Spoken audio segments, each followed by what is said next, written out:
soy Sandra, la experta en nada, pero curiosa de todo, y estás escuchando el podcast La Fuerte Imparable.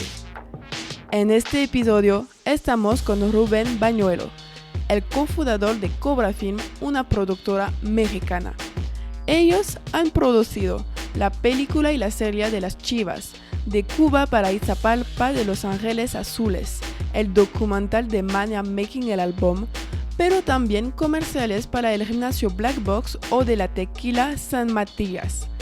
Con Rubén hablamos de su trayectoria, cómo llegó al mundo del cine, su mentalidad de dar lo mejor en cada producción, sus nominaciones en los Latin Grammys y su camino con la serie de las Chivas. Este episodio es una importante dosis de enseñanza y una demostración de humildad.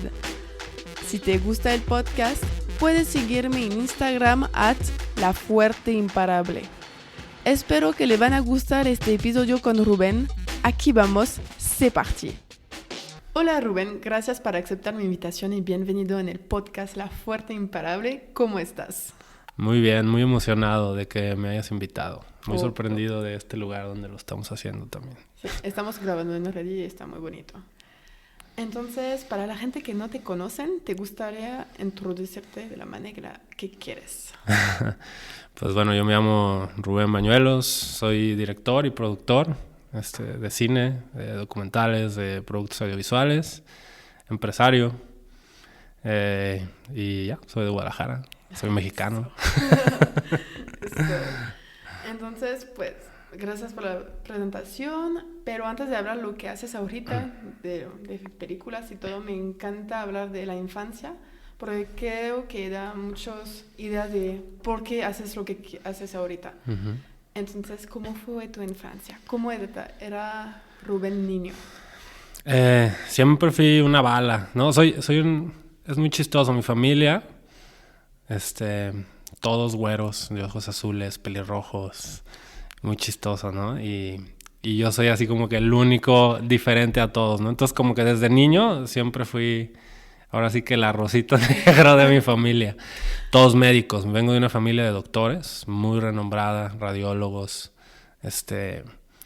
Yo iba a ser médico, de hecho, ¿no? O sea, yo preparándome toda mi infancia, toda mi adolescencia para ser médico. Pero tuve una infancia muy, muy padre, ¿no? De familia separada, o sea, padres separados. Mi papá con ideas como muy particulares de cómo criar a los hijos, medio salvajes podría decirlo, pero que al final de cuentas yo, o sea, entiendo como la esencia de lo que creo que él creía y que creo que a mí me ha servido mucho a ser como soy ahora, ¿no? Uh-huh. Te pongo un ejemplo claro, así mi primer recuerdo es a los 3 años, yo adentro del mar y nada más como mi papá me sacó así con una pierna y ya que me decía, ¿ya estás bien? Sí, entonces me volví a aventar al mar así como una estrella. Esa era una idea de él, ¿no? Sabes, de que mis hijos tienen que aprender a sobrevivir en el mundo. En el mundo. Entonces, imagínate, el niño de 3 años te agarran de una pierna y ¡fum! Y al mar, y ya que veía que no salías iba por ti. Obvio mi mamá así volteada para el otro lado, la pobre. Pero pues finalmente creo que le funcionó. O sea, creo que yo y mis hermanos como personas muy independientes, ¿no? Como que obvio aprendimos mucho de esa otra parte. Y por el otro lado mi madre, pues es todo para mí, ¿no? O sea, finalmente yo crecí con ella y todos los principios y valores que tengo vienen de ahí, ¿no? Okay.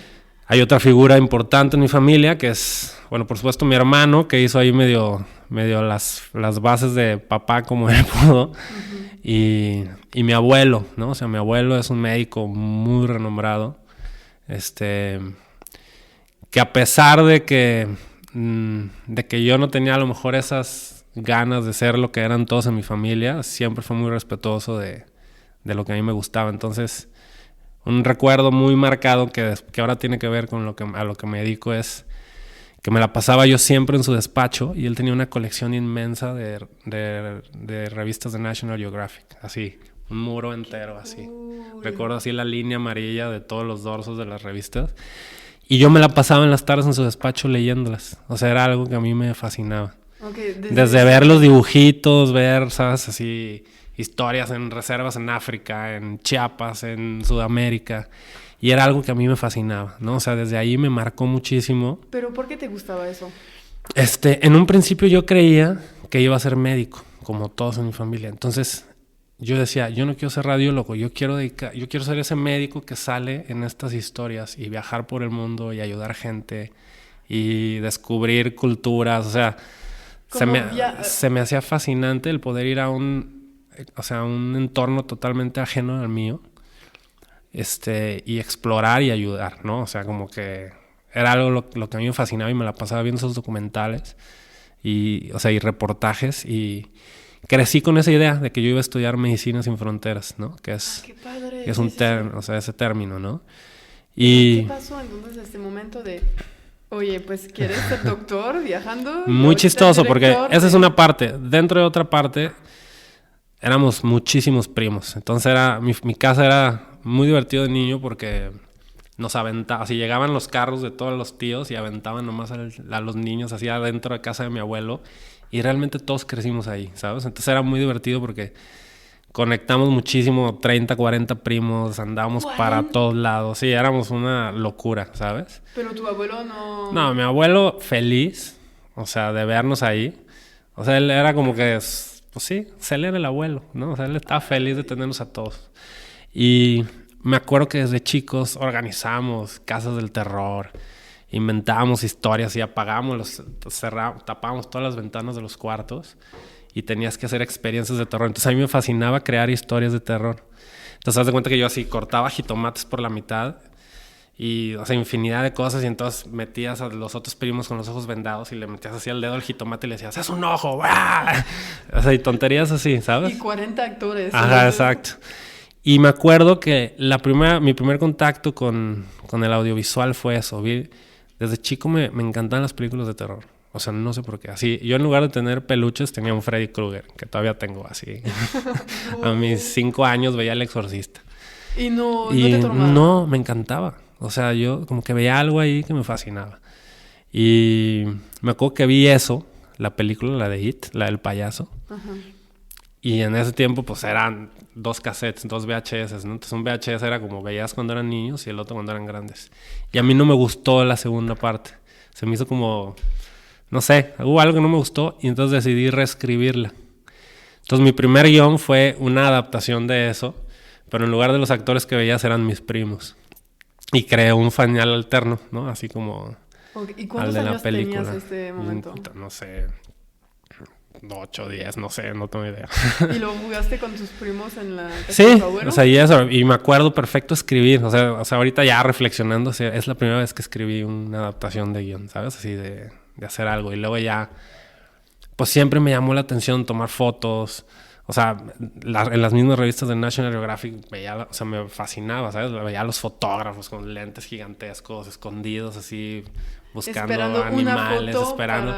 Y era algo que a mí me causaba fascinación. Entonces, pues bueno, crecí.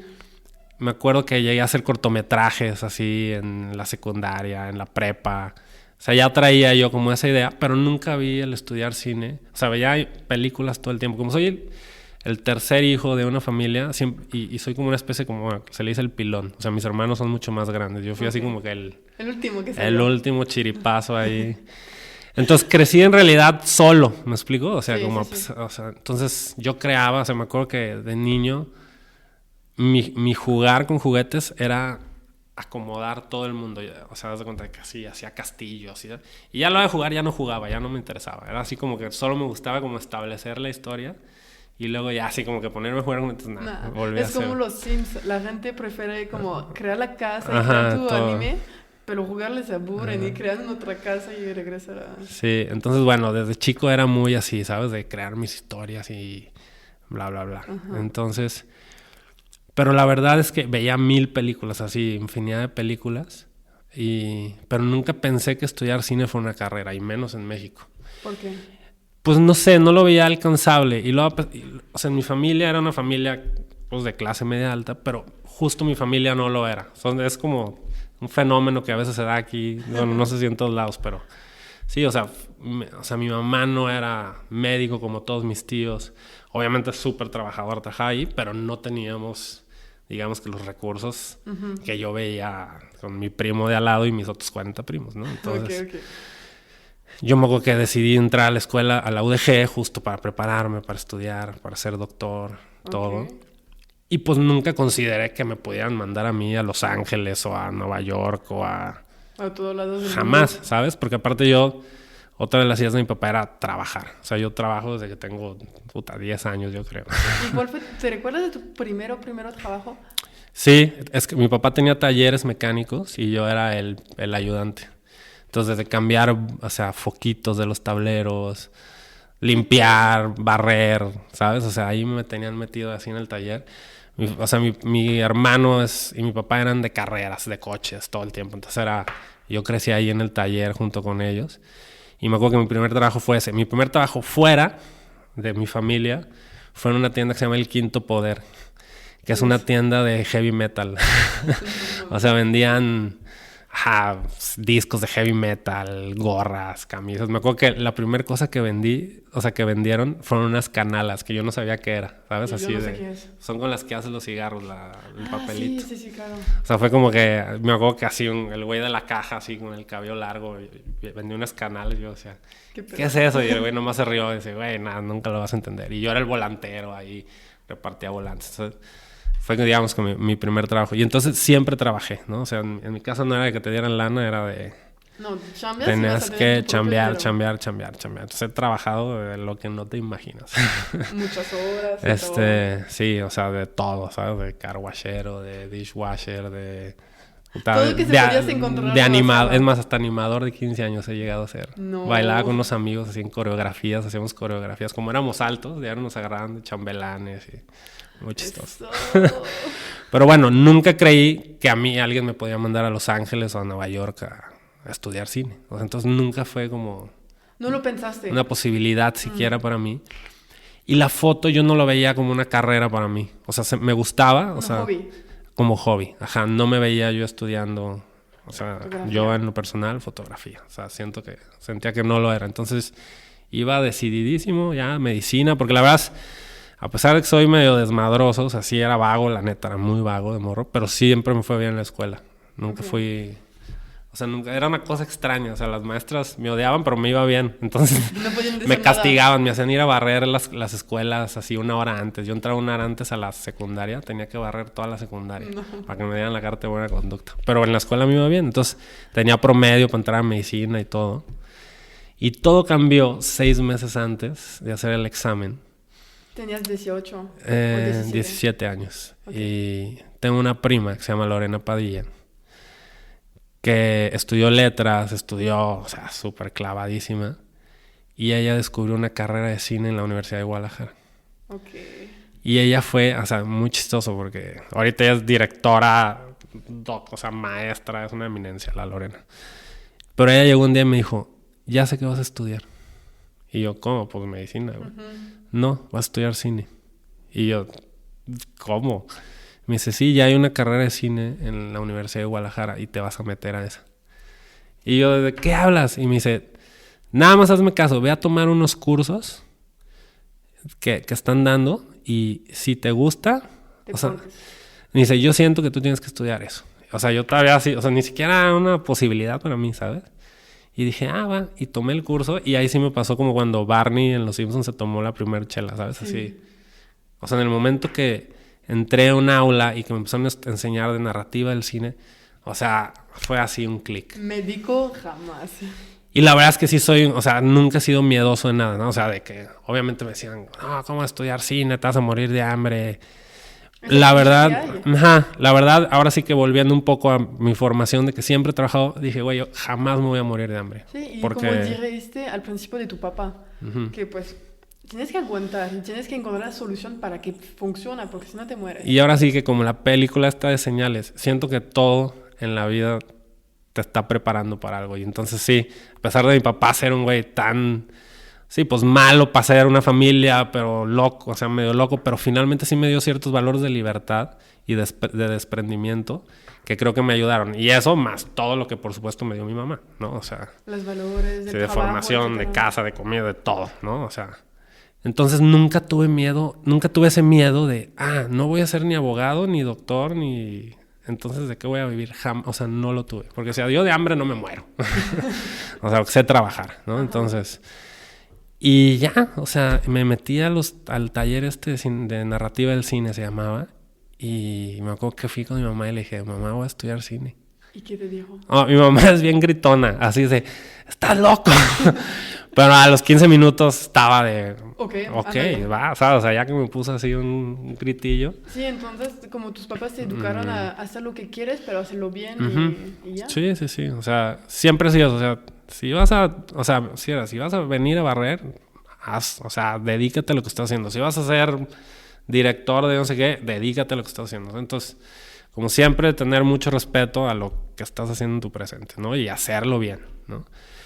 Y ya, pues, o sea, era súper difícil entrar a la carrera de cine, ¿no? O sea, ya después me dicen, no, son 3 exámenes, hay gente que tiene 4 años sin entrar, y la mayoría de los que aplicaban ya era gente de 25, 27, 28 años. Yo tenía 17 años. Apenas. Y me acuerdo que me dijeron, o sea, un poquito como cuando llegué ahorita, ¿sabes? Así de, oye, ¿ya sabes de qué se va a tratar el examen? Y yo, no sabía nada. Y yo, no, pues yo no vine al examen. Y ya me acuerdo que o sea, te hacían un examen de aptitudes, bla, bla, bla. Total, quedé entre los 14 aceptados de 400 aspirantes a los 17.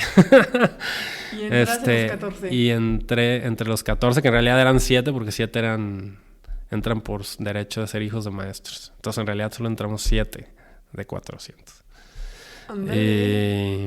Y ya, pues entré a la carrera de cine y después la dejé. ¿Por qué? ¿Qué pasó? Mi hermano estaba viviendo un momento difícil en su vida y me pidió que me fuera con él a Canadá. Okay. De ilegal, así que dejara todo. ¿A trabajar? A trabajar de lo que fuera. Y yo le dije, güey, estás loco. O sea, ¿cómo crees que voy a hacer eso? Acabo de entrar a una carrera que es más difícil que entrar que medicina, güey. O sea... Y entraste, pasaste los exámenes. ¿Sabes? O sea, ya estoy... O sea, ya me aceptaron. Yo no había entrado a estudiar porque esa no es la parte de la carrera. Solo entran al año 14. O sea, no es cada 6 meses. Entonces le dije, güey, tengo que esperar 6 meses para... O sea... perdón, ya había hecho los exámenes y me faltan unos meses para entrar. Y el güey me dice, no, pues te lo estoy pidiendo de hermanos. Me dice, aparte si ya entraste una vez, entras 2 veces. Y yo dije, pues sí va. Y dije, va. Pues vamos a Canadá. Y entonces me acuerdo que sí, fui a pedir un permiso. Y me dijeron, güey, estás loco. O sea, ni siquiera has entrado, ¿cómo crees que te vamos a dar un permiso? Sí, ni sabíamos que vayas adentro. Estabas de mente. Y ya me acuerdo que así tomé creo que una sola clase. Y ya fui. Voy a querer pedir el permiso, no me lo dan. Y luego así como historia de arte de magia, se va esa señora que me dijo que estaba loco. Y sale una viejita así, increíble, amorosa, así. Y me dice, mijito, ¿a qué viniste? Y yo, pedir un permiso de 1 año. Porque... Sí, ¿cómo no? Y me lo da. No, ¿y sabes quién fue? No tengo idea. No sé ni siquiera si existió la señora, la verdad. Pero así, o sea, mágico. Yo dije, ya. O sea, tienes tu permiso de 1 año. Tenía el permiso de 1 año y dije, yo me voy de aquí, en 1 año veo qué pasó, ¿sabes? O sea, no sabemos qué puede pasar en 1 año. Y total, me fui. A trabajar en Canadá con a tu hermano. trabajar en Canadá y a la hora el güey no se fue. ¿Tu hermano no se fue a Canadá? Imagínate, yo así ya 3 días de irme me dice, oye, ya todo se arregló, ya no voy a ir. Y yo, ok.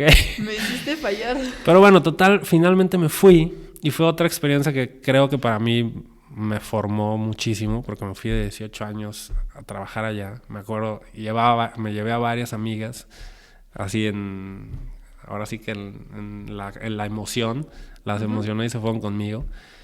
Llevábamos súper poquito dinero, me quedaban así, conseguí todo, ¿no? Así, dónde vivir, dónde todo, me quedan $10. Y yo decía, estos $10 me los voy a echar en una chela. Así me invitaban, me acuerdo, a un lugar donde se juntaban los mexicanos y me decían mis amigas, güey, estás loco, ¿cómo te vas a gastar los últimos $10? Si antes no... Y yo le dije, güey, ¿qué voy a hacer? Prefiero tomar una chela y disfrutarlo. Oye, ese día, en esa chela, conocí al que me dio trabajo en Canadá. Y estuvo muy padre porque era un restaurante de comida neoyorquina que rentaban como catering para películas.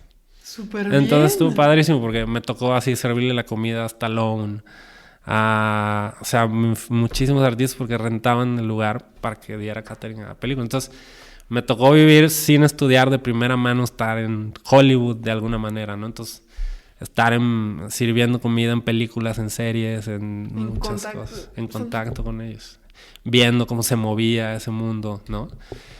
Y fue muy interesante para mí porque, a pesar de que me dedico al cine, o sea, yo no me veo como artista. O sea, a mí me gusta mucho el cine porque creo que es un arte multidisciplinario, que no solo tiene que ver con tu habilidad artística, sino tiene que ver con muchísimos aspectos, ¿no? O sea, como lo vamos a decir, fotografía, pintura, música, sonido, pero también tiene que ver con administración, con industria, con, ¿sabes? O sea, sí, la con metodología, etc. desarrollo tecnológico, metodología. Entonces, yo de venir de esta formación de doctores, médicos, bien cuadrado, encontré un espacio que a mí me gustaba, ¿no? O sea, que siento que todas esas cosas, o sea, yo me podría sentar y hacer como lo hacen muchos artistas y pintar un cuadro. O sea, yo encontraba en el cine esa otra parte, ¿no? O sea, como de...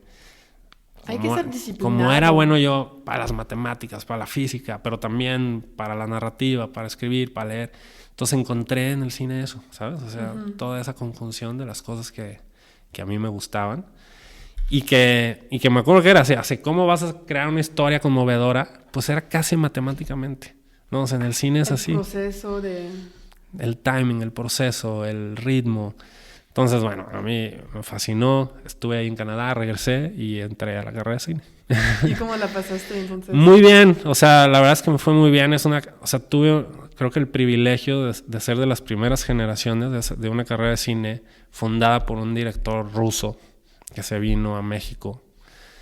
Lo contrataron para dar... Es una larga historia, pero es un director que dirigió infinidad de documentales en Siberia, alumno de Sergei Eisenstein, o sea, del padre de la narrativa cinematográfica. O sea, vas a sacarte la lotería, ¿sabes? Sí. Y aparte era una carrera súper nueva, entonces era en una casa al lado de la cafetería aquí en Libertad. Entonces éramos como homeschooled. Siempre decían, nos reían de nosotros porque íbamos al quad a tomar materias optativas y ahí vienen los granjeros, casi, ¿sabes? Porque pues, porque aparte eran súper poquitos alumnos, éramos 4 generaciones, o sea, estás hablando de 80 personas estudiando así, entonces también era una situación muy particular, ¿sabes? Una familia. Ahora sí que como en la casa de mi abuelo. Igual. ¿Sabes? Y este señor, Boris Goldenblank, pues sí, o sea, nos cambió la vida, quiero decir, creo yo, a todos los que estudiamos, porque nos enseñó el valor constructivo del cine, ¿sabes? ¿Y qué es? Sí, o sea, hay muchos gustos, muchas vertientes. Yo soy un creyente de que el cine tiene que aportar, ¿no? O sea, ese es el gran valor del arte, ¿no? O sea, tiene que construir. Así estés hablando de tragedias o de monstruos o de lo que tú quieras, finalmente estás hablando de valores humanos, ¿no? Okay.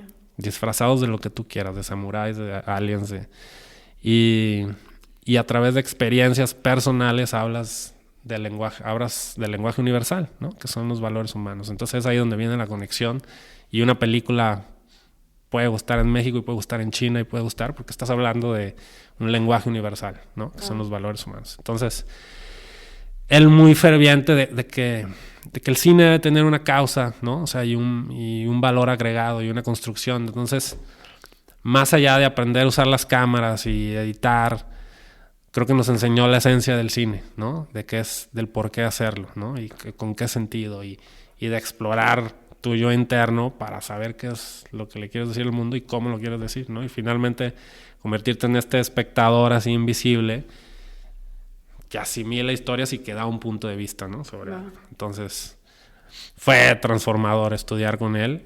Ya murió. Okay. Pero finalmente formó lo que ahora es la licenciatura de Artes Audiovisuales, que es el Departamento de Imagen y Sonido de la Universidad de Guadalajara. Súper bien. Que es o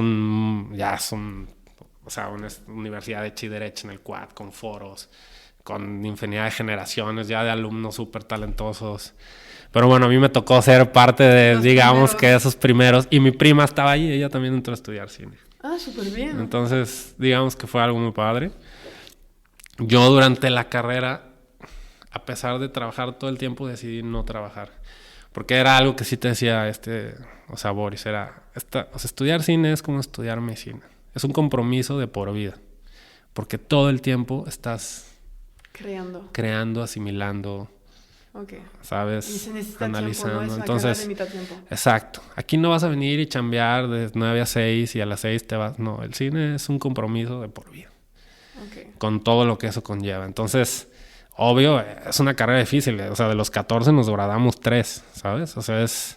Hay mucha gente que... Porque aparte se rompe la esfera glamurosa del cine, ¿no? O sea, obviamente uno ve los Óscares y ve los estrenos y ve a las actrices y ve a los actores y claro, y ve el dinero y es increíble. Pero la verdad es que es una carrera que tiene digamos que un momento de gloria minúsculo, ¿sabes? Y hay mucho más trabajo. Ajá, y en realidad es mucho trabajo. Yo no lo llamo sacrificio porque no me gusta esta postura de sino es de trabajo, es de invertir, de estar ahí, ¿no? O sea, de hacer las cosas, de tomártelo en serio. Y elegir tiempo, si quieres dedicarte a otras cosas que tu trabajo, de a tu familia, cosas, ¿no lo puedes? Sí, muy difícil compaginarlo con una vida personal establecida como debe de ser, ¿sabes? Entonces, y que sobre todo también sometida a que puede ser juzgada por todos. O sea, estudias cine. O sea, ¿a qué te dedicas? ¿Sabes? O sea, pero bueno, es parte de... Y creo que no solo mi carrera, la viven muchas otras carreras, ¿no? Sí, o sea, hoy en día. Los creativos en general. Pero bueno, yo dentro de mi manera de ver la vida, y como él me lo dijo, me dijo, es un compromiso. Yo me encontré la manera de no trabajar, porque era muy fácil estar estudiando y que ya te ofrecían hacer un comercial. Pero para mí yo sentía que eran distractores. Yo quería estudiar y absorber todo lo que pudiera de este maestro, de mis maestros, ¿sabes? Y entonces sí poder salir. Entonces, bueno, me las arreglé. O sea, fui coyote, traficante de camionetas. O sea, hice infinidad de cosas, ¿no? Para poder pagar. O sea, vivir durante esos 4 años. Pero creo que al final estuvo padre porque en cuanto salí me sentía... O sea, sí soy muy aventado, la neta. Yo soy de la idea de que si no lo haces tú, alguien más lo va a hacer. Entonces, ¿por qué te detendrías siquiera a pensar si tú eres la persona indicada? ¿Quién es la persona indicada? O sea, la persona indicada es la que lo cree. Entonces, siempre fui muy aventado en ese sentido. Entonces, me acuerdo que muy chistoso porque en cuanto terminé la carrera, me ofrecieron un proyecto para fotografiar en un programa de televisión. Muy chistoso porque aparte yo era cinefotógrafo. O sea, yo toda la carrera fotografiaba todos los cortos de todos mis amigos, o sea, de todos mis compañeros. O sea, yo era el fotógrafo, ya así. De la clase por excelencia, ya así, para siempre.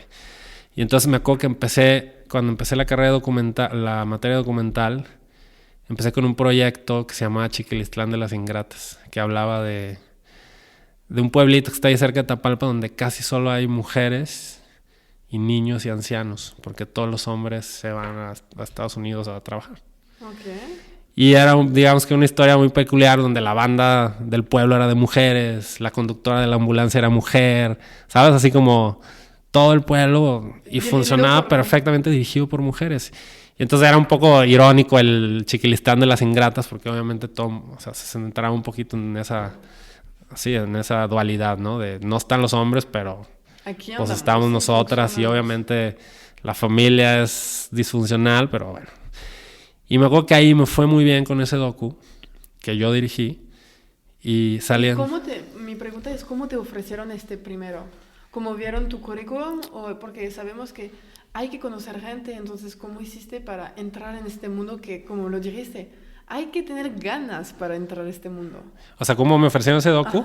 No, ese docu a mí se me ocurrió, ¿no? O sea, era parte de la materia de documental. Cada quien tenía que desarrollar un tema. Entonces, ¿y tú elegiste Sí. O sea, un poquito pensando, cerrando lo del National Geographic. O sea, cuando yo me di cuenta de esta parte del cine fue así como un trancazo para mí. Porque dije, güey, yo no quiero ser el médico que sale en las revistas. Yo quiero ser el güey que hace estas historias. ¿Me explico? O sea, toda la vida crecí creyendo que yo quería ser el doctor que salía en las fotos. Cuando yo quería ser el güey que escribe sobre el doctor. Que escribía sobre el doctor. Entonces, para mí fue así, un trancazo. Y bueno, y entonces a partir de eso, pues sí, era buscar temas que a ti te conectaran, ¿no? Entonces yo crecí en una familia formada y creada y construida por mi mamá, ¿no? O sea, una familia donde eran los valores de tu mamá, los valores de una mujer, ¿no? Y entonces siempre traía este tema, ¿sabes? Como estas familias digamos que desprendidas de la figura paterna, ¿no? Y por eso me ocurrió, o sea, íbamos mucho a ese pueblo, un amigo tenía una casa en ese pueblo, y a mí me sorprendió mucho que cuando los domingos tocaba la banda de mujeres. Entonces ya investigando, empecé a ver, güey, casi no hay güeyes. O sea, casi todo es dirigido por mujeres. Entonces ya, de ahí salió la idea, ¿no? Ok. Y saliendo de la carrera, la misma universidad no tenía un canal de televisión, antes tenía como un departamento, y hacían programas que salían en Televisa, ¿no? O sea, como en ciertos horarios. Y me invitan a fotografiar uno de esos programas que hacía reportajes políticos y sociales. Se llamaba Rap TV. Qué buen Sí, nombre. muy, muy cagado. Y entonces ¿De qué? voy, hago el fotografío, el programa, que el productor era uno de mis amigos, que ahora es de mis hermanos de la carrera, ¿no? Así se llama Pavel Cortés.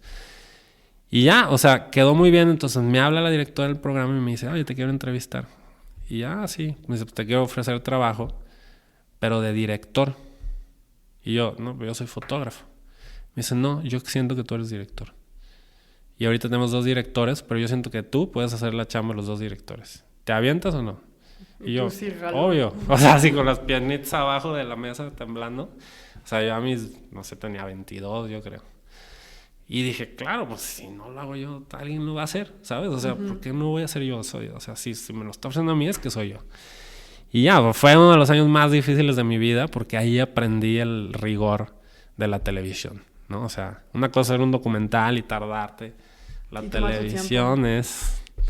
Cada jueves a las 12 del día yo tenía que entregar un documental Ok. que había preparado por un equipo de investigación por 3 semanas. Y entonces, todo lo que yo le oí, así, yo dije, jamás voy a ser abogado, jamás voy a ser...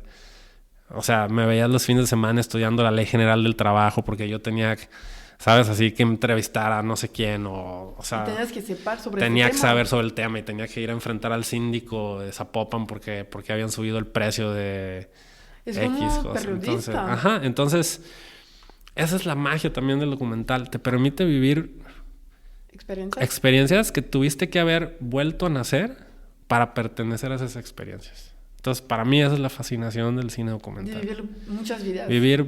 Exacto, vidas paralelas. O sea, ese regalo te da el hacer documentales. Entonces, a partir de ahí, pues bueno, hicimos eso. O sea, hice eso, estuve durante un año. Y el primer proyecto documental que salió fue con Pavel. Yo le fotografié un documental que se llama Make Up, que es sobre un bar gay que ya no existe, que se llama El Mónicas. Y hay un show que se llama el Show de Lips, donde un grupo de chicos hacen show travesti, ¿no? Entonces, y es un documental increíble que habla de, más allá de ser así de, obviamente tienen vidas, por supuesto, muy difíciles, pero que era un documental que no se centraba en eso, se centraba en el poder de la transformación, ¿sabes? Okay. De que todos tenemos el poder de transformarnos, ¿no? Por una noche, por una vida, por lo que tú quieras. Entonces, fue muy padre porque ese docu, el día que lo presentamos en el Festival de Guadalajara, estaba sold out. No, qué ¿sabes? padre. Y de pura gente que no eran nuestros amigos. O sea, nos empezaron a hablar todos nuestros amigos de, güey, no hay boletos. Encontrame un lugar. ¿Qué pedo? Y nosotros no sabíamos qué estaba pasando, ¿sabes? Y sold out de la necesidad de la gente, de las ganas de ver un documental diferente. En ese tiempo, probablemente ya, ahorita es mucho, muy diferente, pero en ese tiempo era... Y aparte de estos temas, no fue algo que se hablaba. Claro, y muy padre, porque a partir de ese docu se creó lo que hoy es Premio Maguey, que es toda la rama de cine pues LGBT, no me sé el término completo, pero ya sé. y ahora Pavel es el director de Premio Maguey, ¿sabes? Es que es un ramo del Festival de Cine inicio. Que ya tiene películas de todo el mundo, que es de lo que hablamos hace ratito. Uno piensa en Guadalajara, pero uno tiene que pensar en todo el planeta, ¿sabes? Entonces, en conjunto con la Berlinale, entonces, muy padre, porque a partir de ese proyecto se creó algo ¿Y se puede encontrar aún ese documental? Sí, está el link. Ok, pues me lo vas a pasar y lo ponemos en la descripción. Te lo paso. Y bueno, no, o sea, a partir de ahí yo trabajé en la universidad, me ofrecieron hacer un proyecto de cultura para la UDG. O sea, no tenían un programa que hablara de todos los proyectos. Se estaba construyendo el Auditorio Telmex, ¿no? Estaba el Teatro Diana, entonces venían Entonces nos dieron a mí y a uno de mis socios en ese momento, que se llama Toys, la tarea de crear digamos que una barra de contenidos de cultura. Entonces creamos un programa que se llama La Vagoneta. ¿Cuánto tiempo debería de durar este programa? Era una vez a la semana, duraba media hora.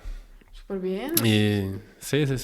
Entonces yo dejé Rap TV y empecé a dirigir La Vagoneta y empecé a dirigir también cápsulas en el noticiero matutino de Canal 4. Entonces hacíamos cápsulas que se llaman facetas. Entonces, muy padre porque yo en ese momento me dedicaba a hacer, ¿no? O sea, había directores dentro de la UDG que entregaban un programa al mes y yo entregaba 17. O sea, ¿sabes? Entonces, también fue algo que le agradezco, que es algo muy padre a la UDG, ¿no? O sea, a lo mejor no nos pagaban el dineral, pero ¿quién a los 23 años dirige 17 programas en un mes, ¿sabes? Y eso sí no lo daba la universidad. Entonces, yo lo considero un periodo muy importante para mí de formación. Estuve ahí durante 5 años. Es para entrenar y pruebas todo. Produciendo programas a la semana sin parar. Entonces, creo que me dio esta otra parte que a veces no lo ves tanto en el lado del cine, ¿no? Que es la disciplina de sacar las cosas producción, en de tiempo. Estructura, ¿sabes? De administración, de estrategia, bla, bla, bla. Y entonces, tienes que ser súper productivo, porque no puedes fallar una semana. Y de estar buscando temas. Y...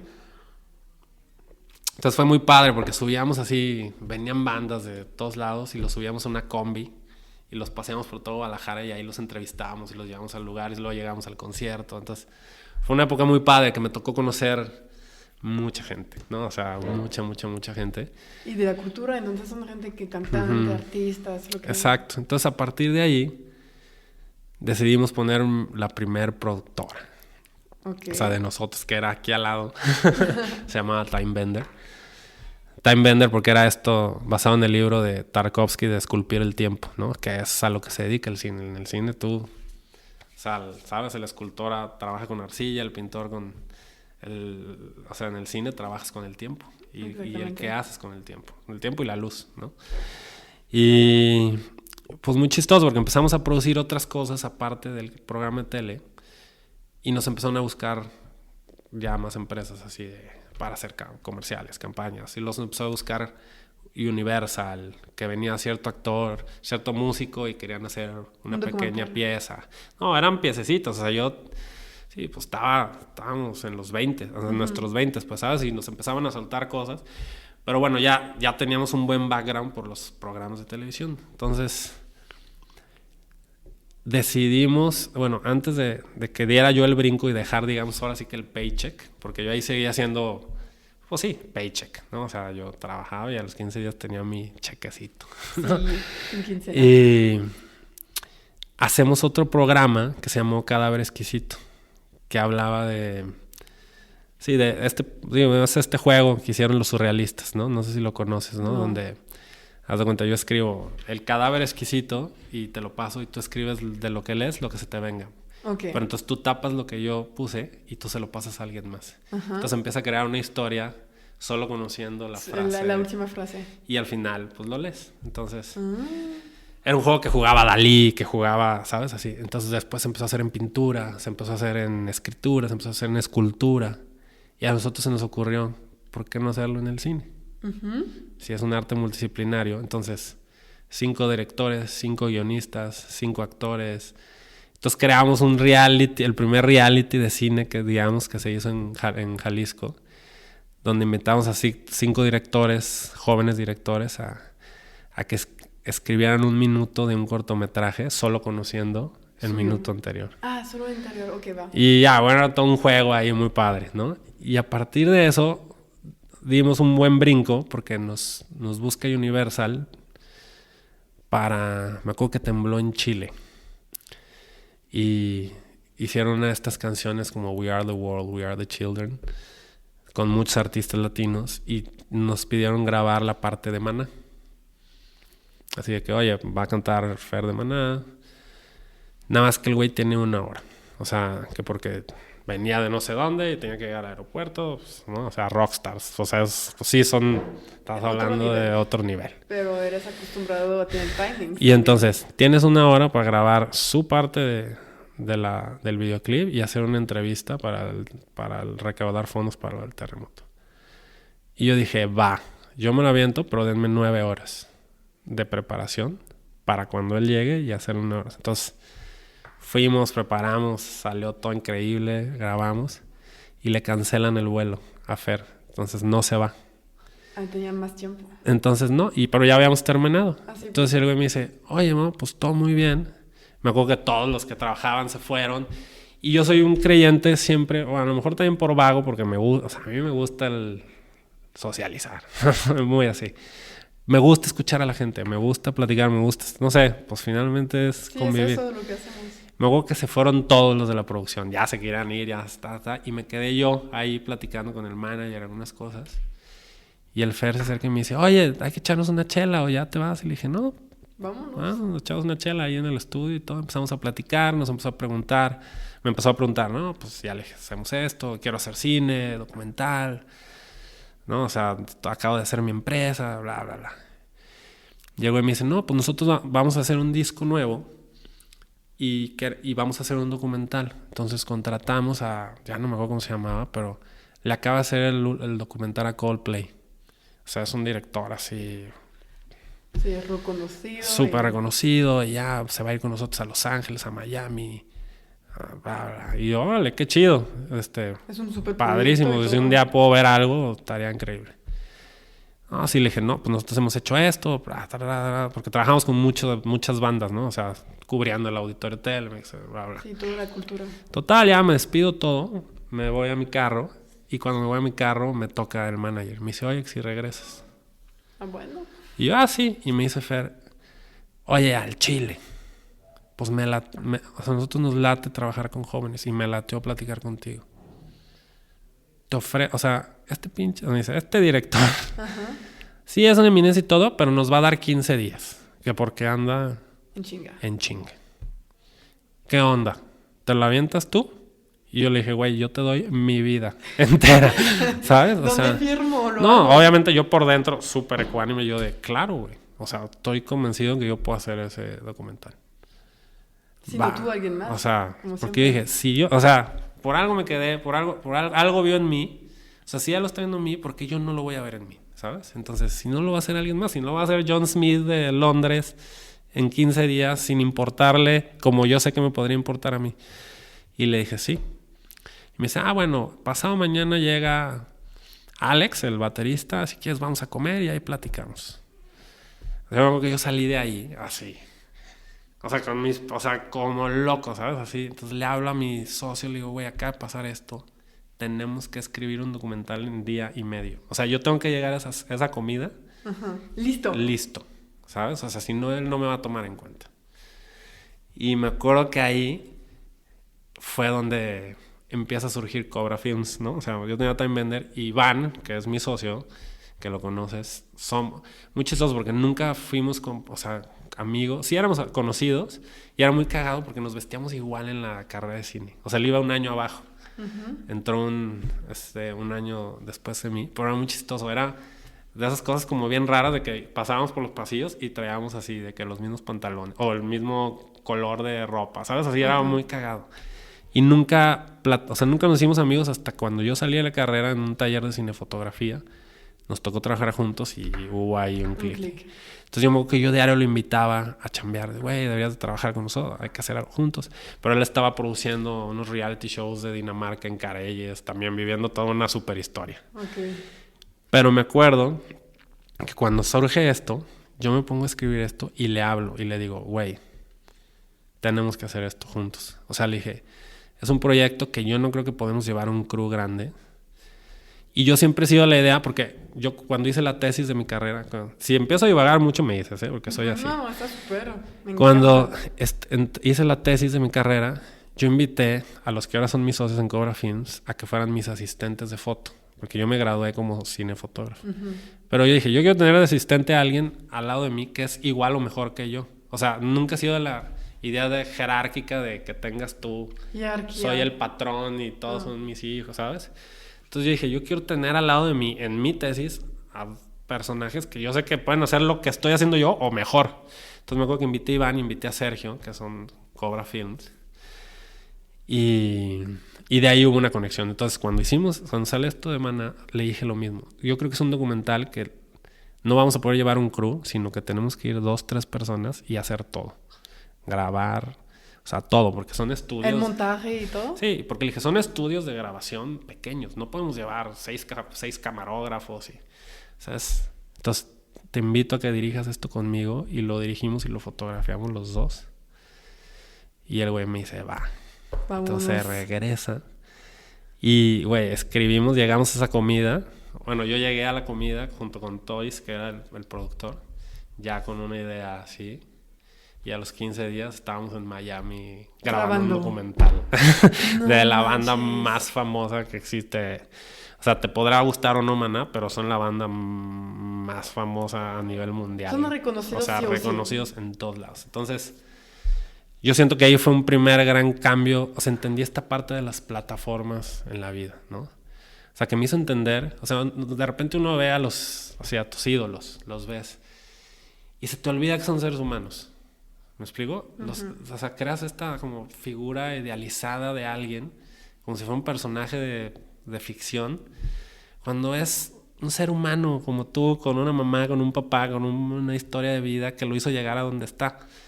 Entonces, me acuerdo que el estar ahí, ya en Miami, con cámaras, con todo, o sea, tuvimos que comprar todo porque pues no teníamos nada, ¿sabes? Así... Y entendí, o sea, ¿sabes? Y estamos viendo en los estudios y tú veías el roster de los estudios y decía Cristina Aguilera, Maná, Red Hot Chili Peppers. Y entendí, ¿me explico? Uh-huh. O sea, esta gran parte de que la vida es de plataformas. No es ni de creértela ni de sentirte más, es de pasar niveles. De pasar niveles, ¿sabes? Y que otra vez llegas al otro nivel y otra vez eres el de hasta abajo. Y empiezas y vas a llegar a otra y otra vez. Y entonces esta humildad por el trabajo... que aprendí siendo volantero, que aprendí de haz tu chamba como si fuera la chamba más chida del mundo, güey. Porque este es tu presente, ¿me explico? Sí, y saca lo mejor. Y vivir este presente te va a hacer llegar a donde tú quieres. Porque si te la vives pensando en que tú mereces lo que no tienes, o porque ese otro güey lo tiene y tú no, estás destinado al fracaso. Entonces, fue muy padre, o sea, y es adaptarte también, y es entender... Y de repente sí, estábamos en Ocean View Studios en Los Ángeles y estábamos imagínate, o sea, padrísimo. Fue una experiencia increíble, súper difícil. No te voy a contar lo difícil que era porque nos llevamos aquí 8 días. Porque otra vez nos volvimos a ser los niños de la cámara, ¿sabes? O sea, estábamos grabando con ingenieros famosísimos, ¿sabes? Y 3 chiquillos ahí con cámaras jugando a hacer... así nos veían ellos, pues, jugando a hacer un documental cuando se supone que iba a venir... John Smith de Londres, ¿no? Lo vivimos. Fue un proceso de 5 meses muy pesado, muy difícil, muy profesional, porque como todo en la vida no era miel sobre hojuelas, o sea, había momentos de presión muy difíciles y ahí tenías que sacar la casta, ¿no? O sea, hasta de la misma banda de, oigan, a ver, ¿sabes? Pero bueno, al final muy padre, llegamos a editar. Una vez en este principio de tener a la gente chida, invitamos a Kishi, que es ahora Samuel Kishi, que acaba de hacer su película, a que editara el documental.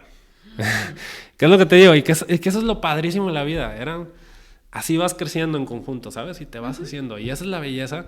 Es algo muy valioso que me acuerdo que lo vimos en un festival de cine de Guanajuato, en una plática creo que era Danny Boyle, el güey de Trainspotting. Y se lo tenemos bien grabado Iván, mi socio y yo. Y que nos dijo a todos los chavos que estamos ahí de cine: olvídense de hacer su película con Cuarón o de que quieran que les fotografíe Lubeski, ¿sabes? O Gordon Will, o quien tú me digas. Sus películas las van a hacer con las personas que están al lado de ustedes. Dejen de pensar que quieren llegar al mundo y trabajar con... Vas a crear tu propio crew y ustedes Eso juntos. que ustedes ven allá lo tienen que crear ustedes, ¿sabes? Y a sus DiCaprios y a sus... Olvídense de esa idea y piensen que la persona que los va a hacer llegar ahí es la persona que está sentada al lado de ustedes.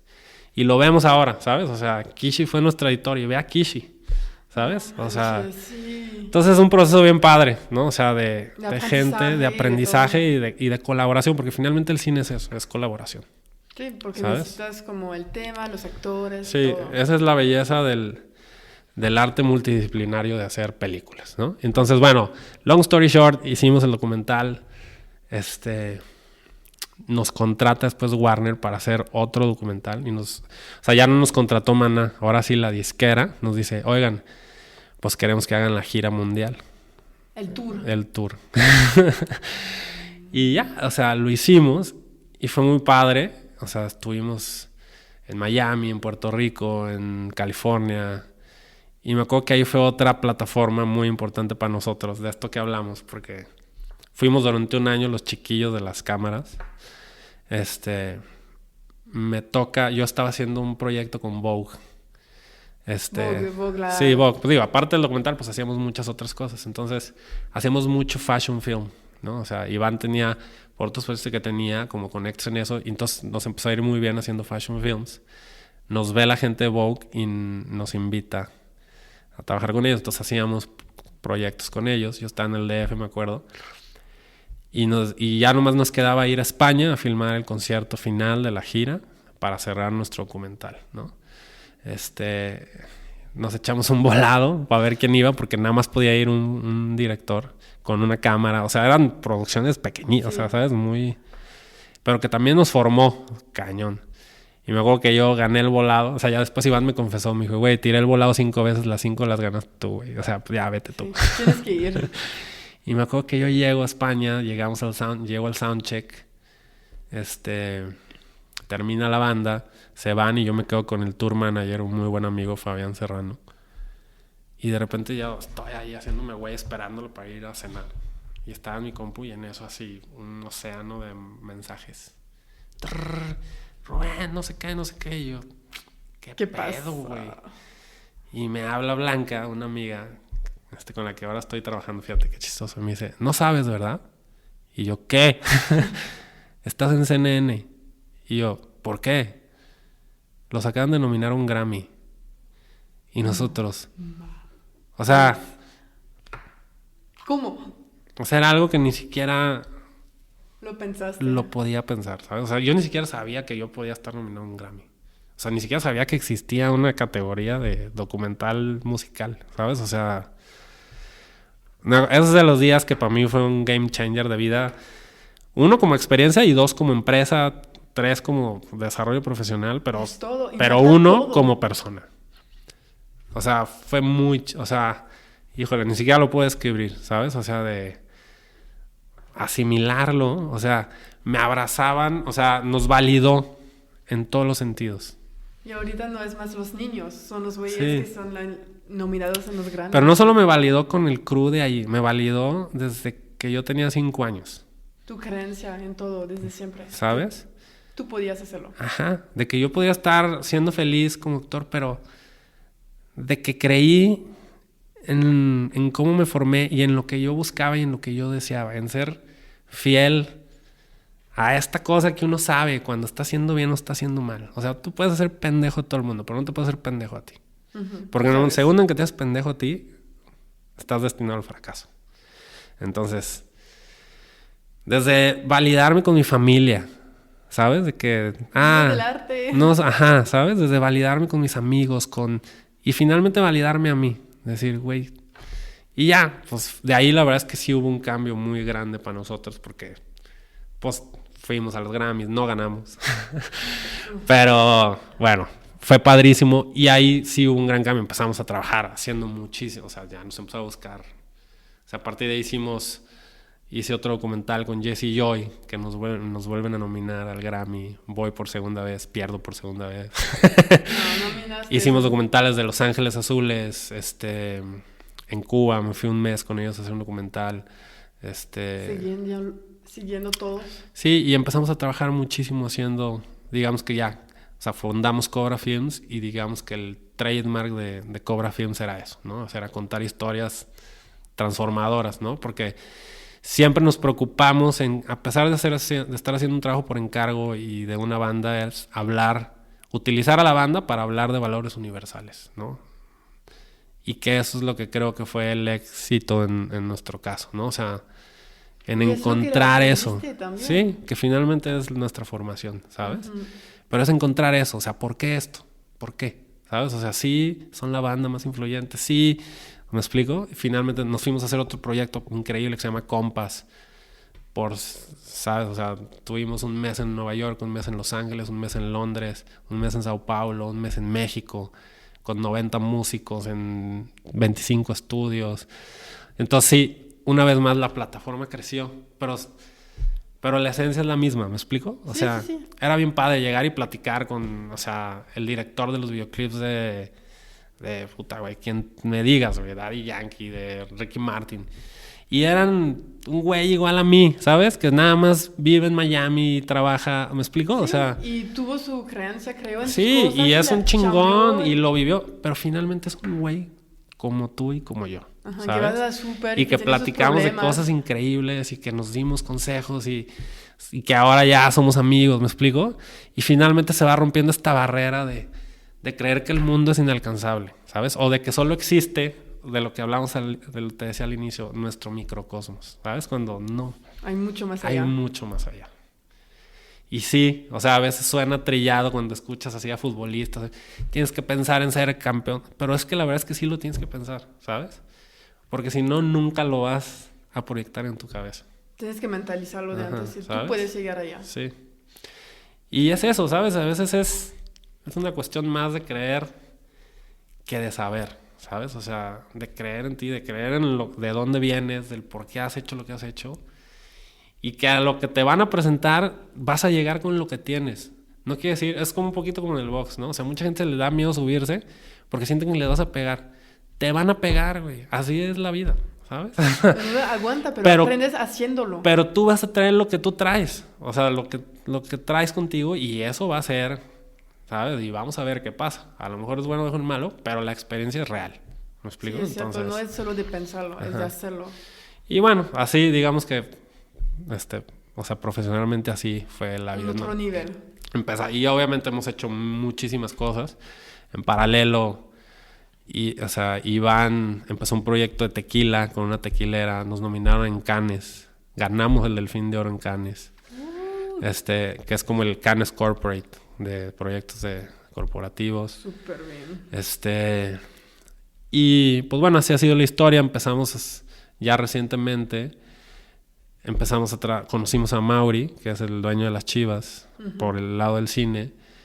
Y bueno, ahí vino un proyecto de crear un canal de televisión y luego finalmente decidimos hacer, o sea, un poquito lo que veíamos con Maná y veíamos con otras cosas. O sea, utilizar a Chivas para hablar de valores importantísimos, ¿sabes?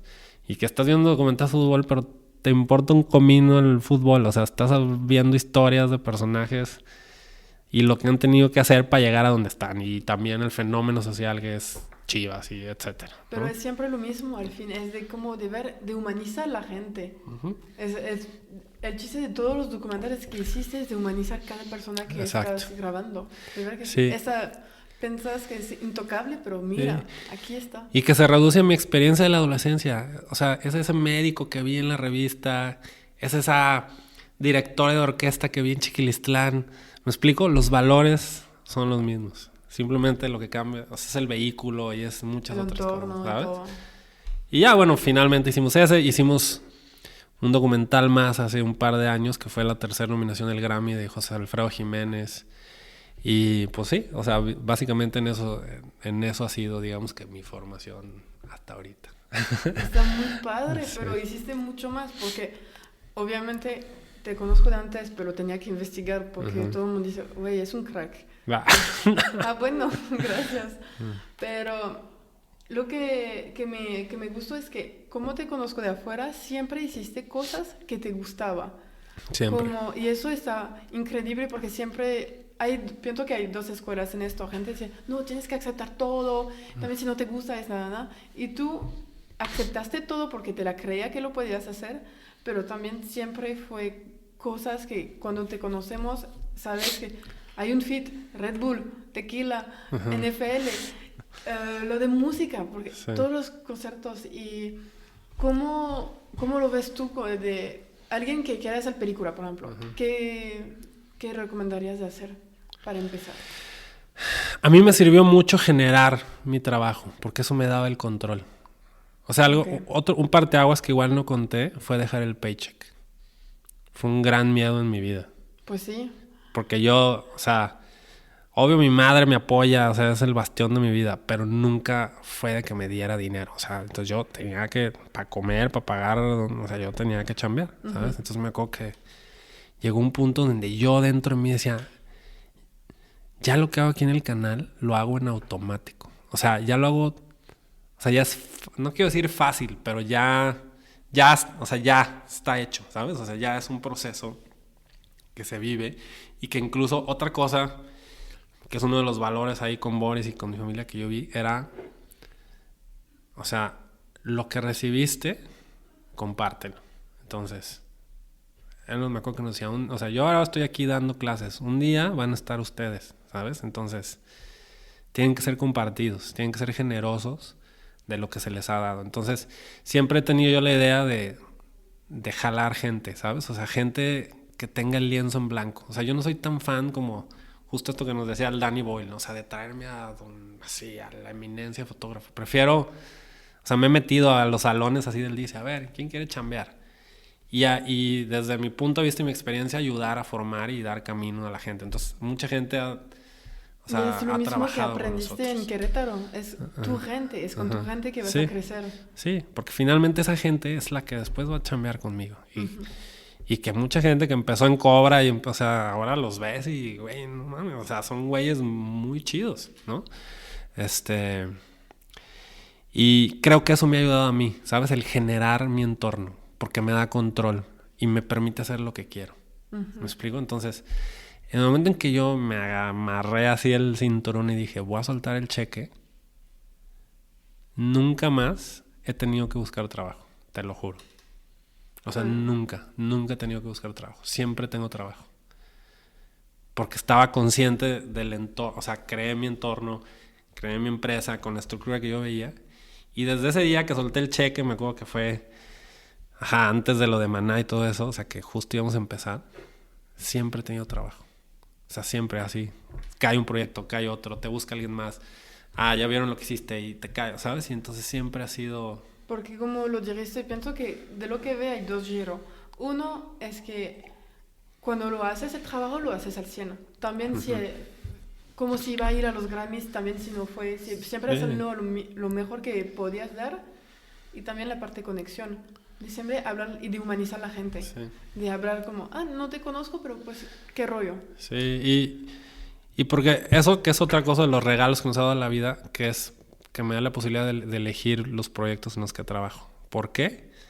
Porque así me paguen $1 o me paguen $1,000,000, yo hago lo mismo. ¿Me explico? O sea, mi esencia no cambia y siempre se lo digo. Yo en el momento que acepto algo, lo voy a hacer como si hubiera sido Warner Music. ¿Me explico? O sea, para mí es lo mismo porque estoy haciendo algo que yo quiero. Y como decía mi abuelo, no por eso, pero no sin eso. No que no lo haga por la lana, obvio. Todos quieren, o sea, que es otra parte importante, que es la belleza del cine, o sea, la estructura, la industria.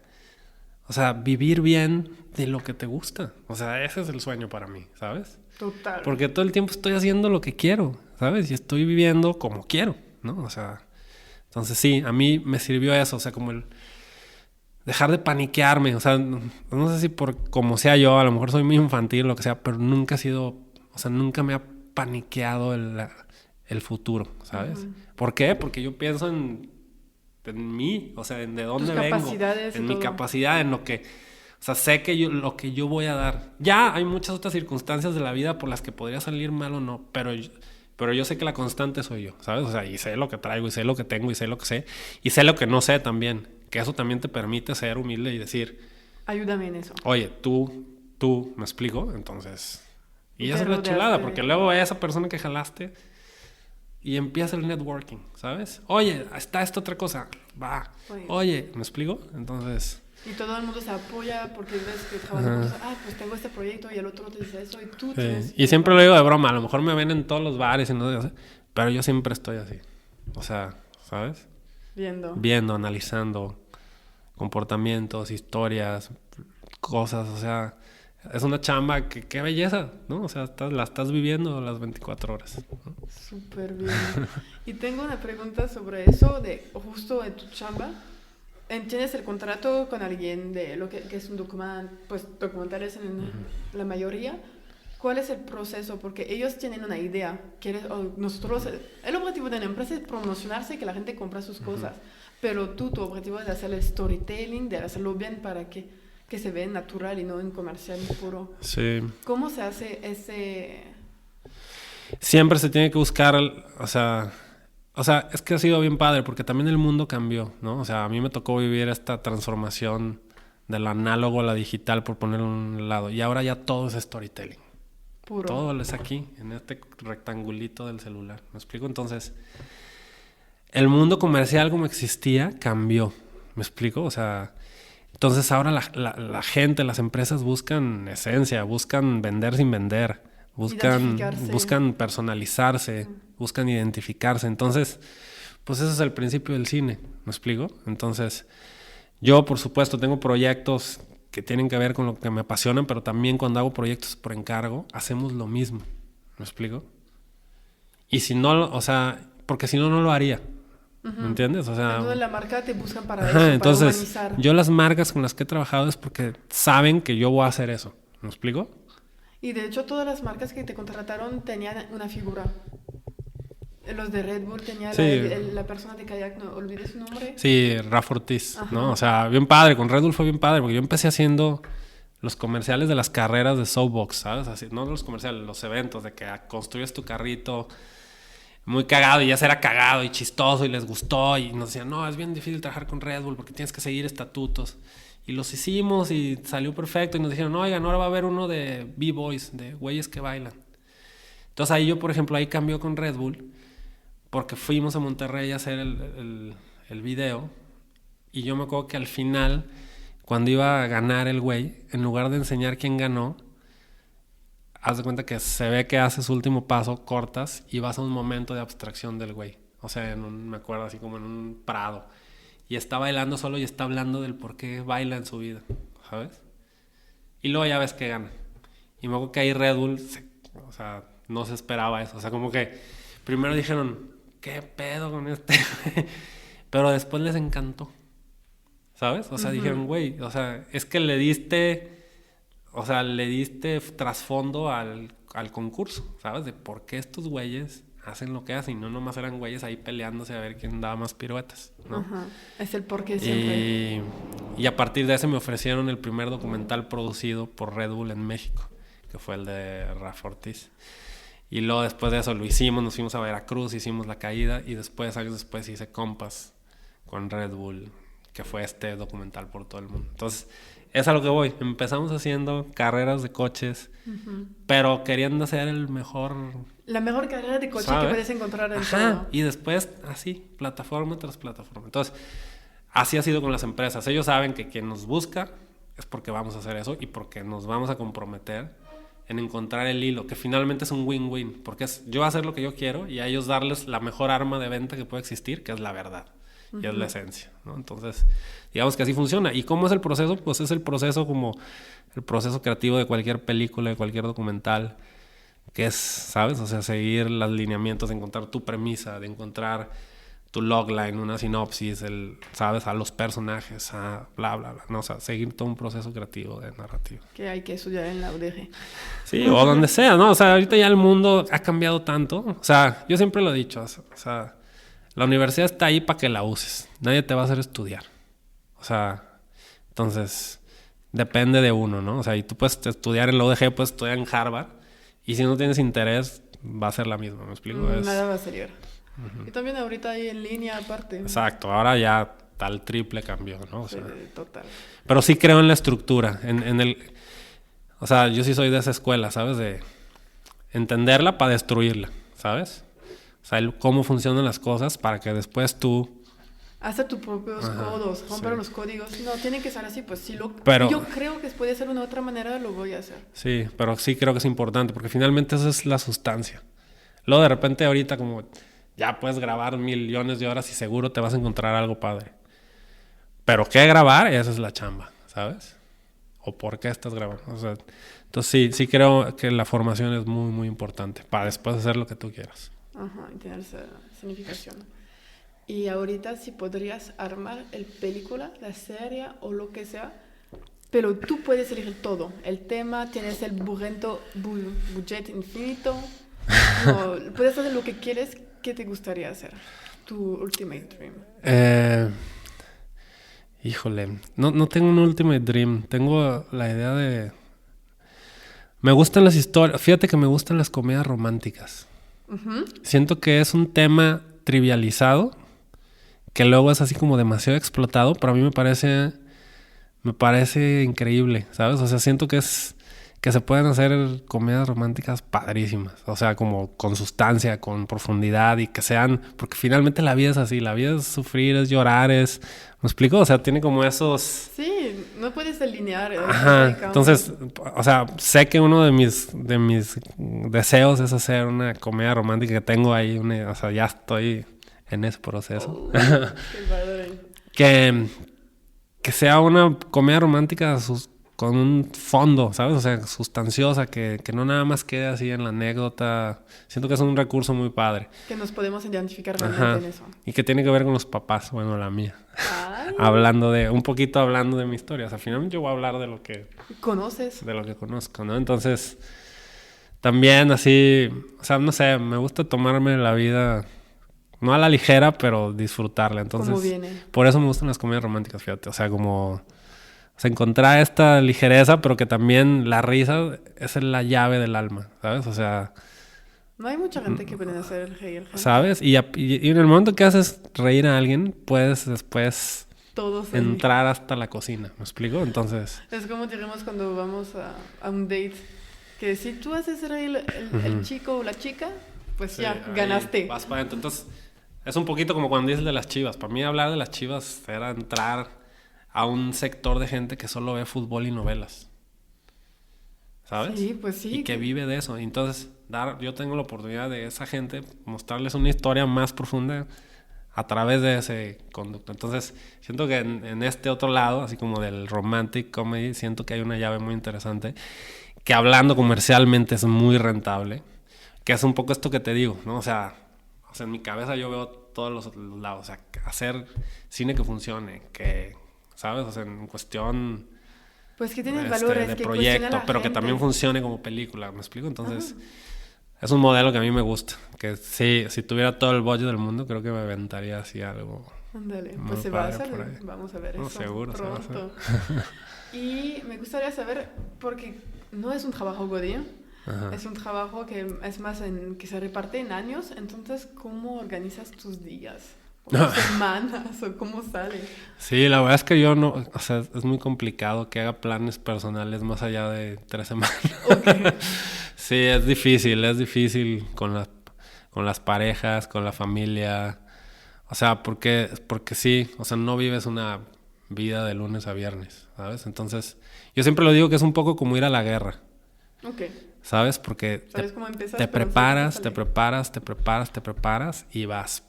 Y, ¿sabes? Mueres ahí, lo das todo, desapareces por meses y de repente regresas a casa. Y otra vez es un proceso de estar en casa, ¿sabes? Y de repente el güey que no estuvo meses está ahí todo el día, ¿no? Entonces, sí, no es fácil para las familias porque, ¿sabes? O sea, sí es muy desprendido familiarmente. Y es muy difícil tener una rutina en ese sentido, o sea, como una estructura...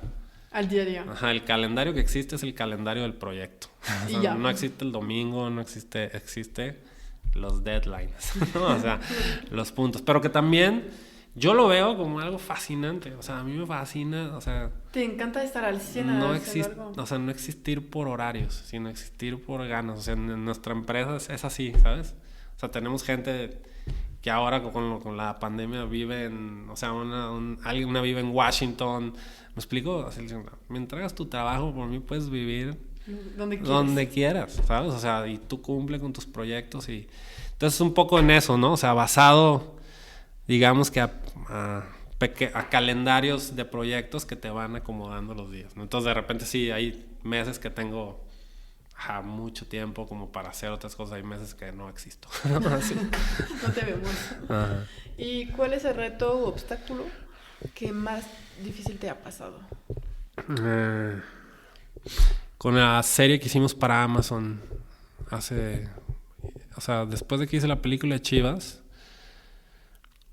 o sea, empezamos a trabajar con Amazon, un Amazon Original de Chivas, ¿no?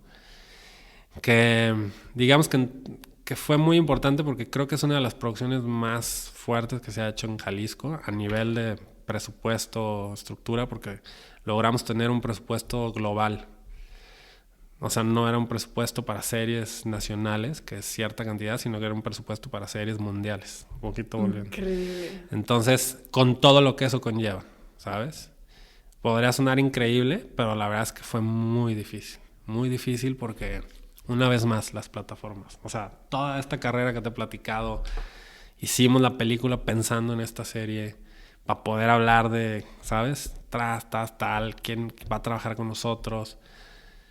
Total, así, todo perfecto. Y de repente nos dicen, no, es que va a venir una empresa americana a hacerla.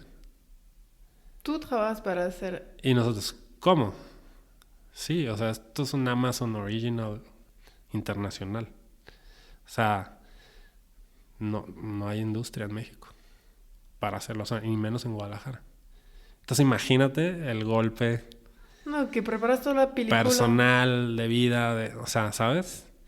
Y nosotros, ¿cómo? Sí, o sea, es que sí, o sea, Cobra Films, o sea, hay 4 o 5 empresas muy fuertes en Guadalajara, así chingonas, ¿no? O sea, que todo el mundo conocemos. Pero para que nosotros le soltemos el budget de una serie como esta, tendría que haber 30.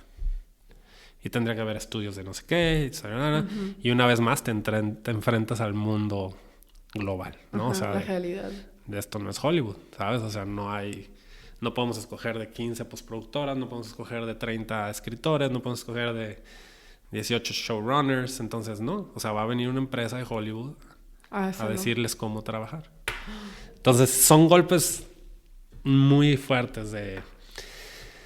que podría ser muy fácil, ¿sabes? Como tomar coraje y represalia y decir, ¿por qué? Tomarlo personal. Pero dijimos, no, ok, si esta es la historia que nos toca, hay que aprender. Porque una vez más estamos hasta abajo de la cadena. Y vamos, pues sí. Pero estamos hasta abajo de la cadena de Hollywood, ¿me explico? Los mejores. Entonces, yo no lo vi como... O sea, a pesar de que me enojé y grité y lo que tú quieras, al otro día me levanté y dije, ok, esta es mi realidad y esto es lo que voy a vivir. Entonces, de esta experiencia voy a sacar todo, porque la que sigue que voy a hacer, no voy a hacerla igual. Voy a hacer el güey que la hace. ¿Me explico? Entonces... Long story, o sea, fue una historia muy difícil, muy padre, porque pasa eso, traen a un director así, un güey muy padre, porque luego te das cuenta que es chingón. O sea, era el director de una peli que se llama Midnight Family, de una ambulancia que anda así por México, DF. Un chingón, o sea, perrísima su serie. El güey trabajó en Last Chance U. Un crack, ¿sabes? O sea, lo traen, lo llevamos al estadio. O sea, le enseñé hasta cómo, o sea, Iván y yo hasta cómo, así todo. Le entregué las llaves de 4 años de construcción para nosotros. ¿Qué nos dijo el güey? ¿Qué crees que nos dijo? ¿Por qué no están haciendo esto ustedes? No. Y ahí te das cuenta cuando un güey es chingón, ¿sabes? Y eso, que tiene nivel, que tiene experiencia. Y el güey dijo, no, esto lo tienen que hacer ustedes.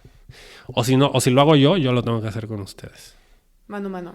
Ajá. Entonces, muy padre, porque sabes, es ir de abajo a arriba, pero son vueltas emocionales. Y luego finalmente Amazon, digo, para no hacerle cuento largo, dicen, no les damos el presupuesto. Luego se metió a Mauri y dijo, güey, estamos hablando de hacer una serie que habla de creer en México y tú me quieres traer a 30 americanos, o sea, estás loco. Si no lo hacen ellos, no se hace. Y finalmente llegamos a un punto medio donde sí nos íbamos, o sea, nosotros quedamos como productores ejecutivos, logramos meter prácticamente toda la producción mexicana, pero finalmente la postproducción era en Los Ángeles, entonces íbamos a viajar, yo cada semana yo ya tenía departamento en Los Ángeles, viviendo el sueño, ¿sabes? O sea, ¿qué pasa? No sé. Que se aparece el bicho, pandemia. O sea, el proyecto que yo tenía 6 años construyendo se cae de un día para otro, ¿sabes? No. Y sí, de repente tuvimos que empezar a, o sea, logramos dejar en pausa el proyecto, que no se cancelara. Nosotros en el argumento es un documental, está pasando lo que pasaría en cualquier historia de un documental, la vida. O sea, un equipo de fútbol, una serie que habla y de repente se cierra el mundo. O sea... Y para todos. Se cierra para el fútbol y se cierra para nosotros. O sea, esta es la historia. Hay que contarla. Entonces, logramos que nos pusieran en pausa. Tuvimos que, pues sí, terminar las relaciones laborales con casi todo el mundo. Encerrarnos por 2 meses. Pero, o sea, yo lo digo, o sea, yo sé que mucha gente la pasó mal por muchas razones. La verdad es que todo el mundo me decía, güey, ¿qué vas a hacer? ¿Estás vuelto loco? ¿Te vas a tirar de un...? Y yo decía, pues no, güey. Quedarme en casa. O sea, ¿qué hago? O sea, no hay nada que esté en tu poder en mi poder para cambiar esto. O sea, voy a aceptar esto y voy a sacar lo mejor que yo pueda de este pedo. Entonces, empezamos a grabar en Zooms, empezamos a hacer muchas cosas. Nos pusimos a escribir una serie de ficción con el tiempo que teníamos. Me puse a hacer las cosas que no había hecho. Me operé la rodilla. Tenía 10 años sin poderme operar la rodilla porque no tenía un momento para operarme la rodilla. O sea, no había parado en 10 años. Entonces, también, ¿sabes? Así. Vino por algo bien. La pasé increíble. O sea, yo la pasé muy bien en la pandemia porque me dio la oportunidad de hacer otras cosas que la vida no... O que yo creía que la vida no me daba tiempo. Porque también a veces es uno, ¿no? Y finalmente logramos terminar la serie, salió... Y es una serie peculiar porque es una serie donde empieza con el fútbol y termina con el fin del mundo. Entonces, pero bueno, en términos de producción fue muy difícil porque tuvimos ahí una mala experiencia con un showrunner que quería hacer las cosas. O sea, él vio lo que teníamos y como que se lo quiso apropiar. Y nos empezaron a descalificar, ¿sabes? Así como, no, ustedes mexicanos no saben, está todo mal, no lo hicieron bien. Y nosotros en nuestro lado, como hemos sido siempre, hasta nos cuestionamos. Digo, igual no lo hicimos bien, a lo mejor todavía no tenemos el nivel de Hollywood. El nivel de Hollywood. Está bien, a ver, ¿qué no hice bien? Quiero que me digas. Para que me mejore. Para yo mejorar, ¿me explico? Y nos tragamos el orgullo y después descubrimos que no estaban viendo todo lo que filmamos. Que había habido un error donde solo estaban viendo el 10% de lo que filmamos.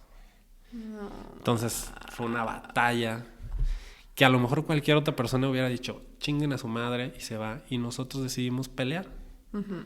Hasta que Amazon nos escuchó.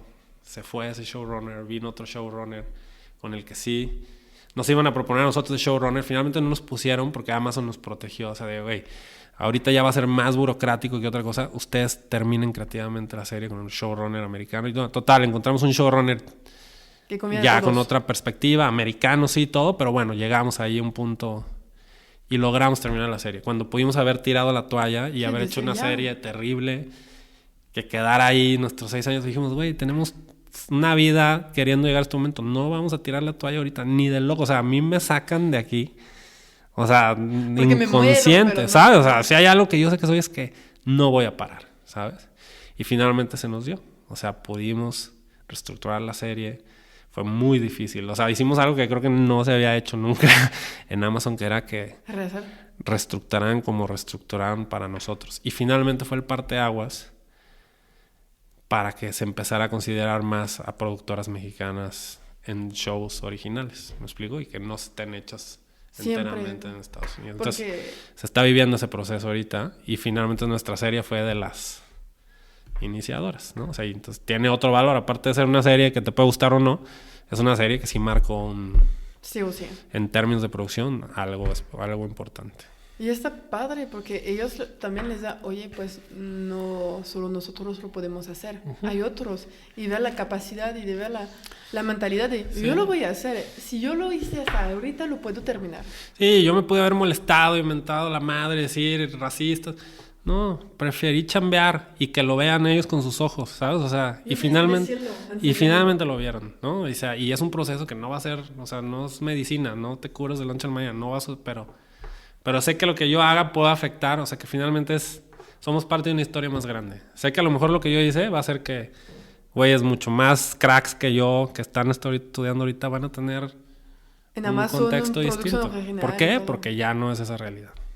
Entonces, para mí, eso también a mí me da satisfacción. Siento que es un poco lo que nos decía Boris. O sea, lo que tú estás recibiendo lo tienes que regresar de alguna manera, porque así es la vida, o sea... Entonces, también, finalmente fue un momento difícil, pero que después nos dejó una satisfacción muy chida. Impactante. Y Pues alrededor, tu momento el más orgulloso. Ay. Pues creo que cuando me senté a ver mi película en una sala de cine. ¿Y cuál fue? ¿El de Chivas? La de Chivas. O sea, pues es que es el sueño de niño, ¿sabes? O sea, yo me acuerdo estar así en las salas de Plaza México, de la Gran Plaza, viendo películas y decía, ¿cómo le hacen? O sea, ¿cómo le hacen para... Para estar adentro. Sí, o sea, y para que termines todo eso y lo vea la gente. Y me acuerdo que el día fue en el Festival de Morelia, estrenamos la película. Y me senté y vi a la gente, o sea, ya gente, no mis amigos, ¿no? Y que se empezaban a reír. ¿Sabes? O sea, lo que tú planeaste así de... Y que pues obvio vienen los momentos de inseguridad. Ahorita te lo digo ya muy cool. No mames, no. Este momento. Pero que luego que ves y que dices, güey, mi trabajo, o sea, funciona, ¿sabes? O sea, y eso que tú estás tan clavado en otras cosas, güey, funciona. Y me acuerdo que sí fue un momento, esos primeros 15 minutos de la película, o sea, me sentí director, ahora sí, ¿sabes? O sea...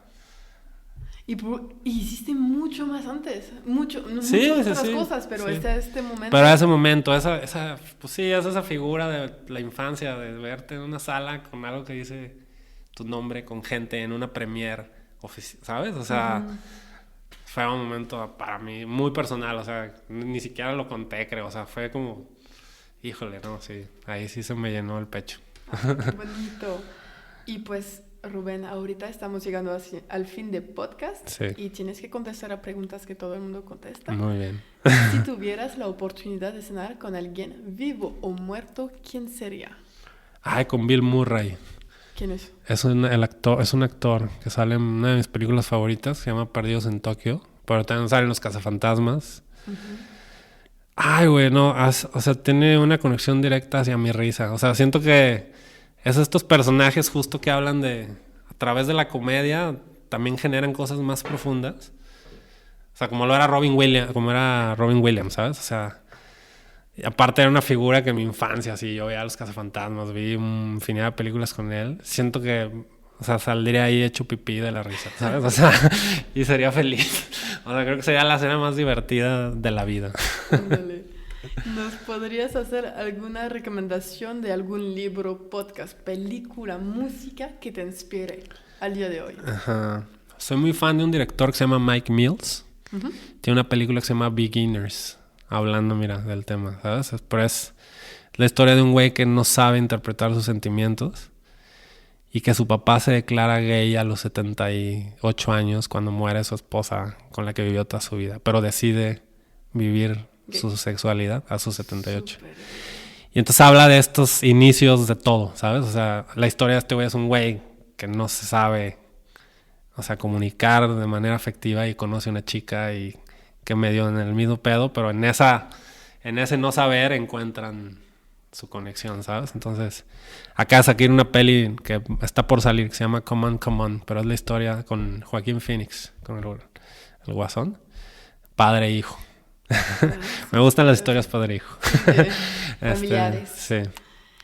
Entonces lo voy a poner también en la descripción, eso para que la gente Mike lo vea. Mills. Ajá, sí. Aquí va a estar. Sí. Y me gustaría saber si hubiera alguien a quien quisieras que yo entrevistara para algún otro podcast. A ti. No.